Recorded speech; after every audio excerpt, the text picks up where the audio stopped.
Moi c'est Anthony Vialard de Terminal Elec A. Ma formation ça consiste en...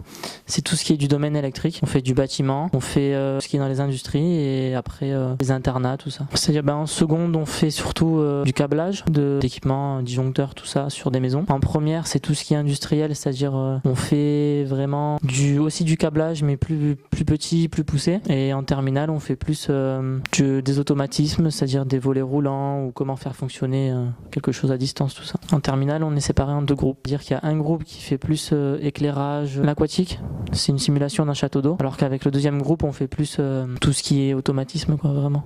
Câblage, tout ce qui est sur les ordinateurs. Ma formation, ça m'a apporté beaucoup, ça me permet après, en dehors aussi chez moi, j'ai quelques petits trucs à faire, de les faire, sans appeler un électricien.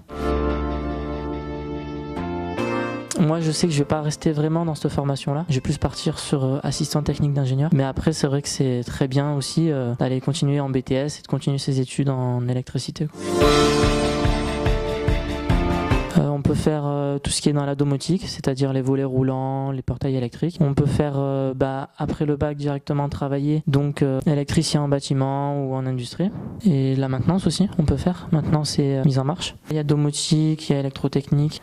CRSA, c'est tout ce qui est conception, réalisation de systèmes automatiques. Moi, je vais faire assistant technique d'ingénieur et ça consiste à, en fait, on vérifie les calculs. C'est-à-dire si par exemple c'est ingénieur en électrotechnique ou électrique, c'est vraiment vérifier ses calculs, ses valeurs qu'il a obtenues. Et moi, je dois vérifier si c'est bon, si tout concorde et s'il a rien oublié. Et on se déplace des fois sur des chantiers pour voir si tout correspond. Et après, on établit des plans qu'on réalise nous-mêmes. On fait tout ce qu'un ingénieur peut pas faire en déplacement, c'est nous qui le faisons. Donc ça m'intéresse vraiment. Ouais, BTS ATI au CFAI de Beauzelle. Ouais, moi c'est vraiment ce que je pensais, c'est-à-dire que chez moi j'avais fait un petit peu d'électricité et quand je suis arrivé ici, j'ai commencé directement en première, donc c'était pas vraiment l'électricité de chez moi mais plus l'électricité en industrie. Ça m'a quand même plu, j'ai accroché et je suis resté. C'est le fait que ce soit un métier manuel, c'est-à-dire qu'on peut faire des montages, tout ça, et ça c'est vraiment ce qui m'intéressait. Moi j'ai fait 3 stages, j'en ai fait un au Bon Sauveur. Après j'en ai fait un deuxième en première, à Sud Équipement, tout ce qui est internat, on a fait la rénovation d'un internat, installé une baie électrique. Et en terminale, je suis parti sur l'aéroport de Toulouse avec Franck Perrier Électricité. On a fait tout ce qui est les clapets de sécurité incendie. Après le stage, on a un rapport de stage à faire.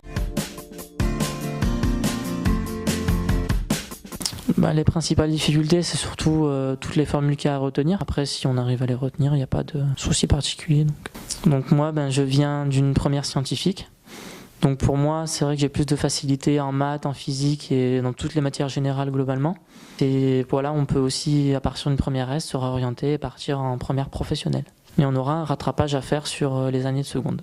Donc du coup, dans mon bac pro, on a beaucoup de maths et de physique à faire. Beaucoup de formules reliées aux maths. Dans ce bac pro, il n'y a pas que non plus du général, il y a tout ce qui est scientifique.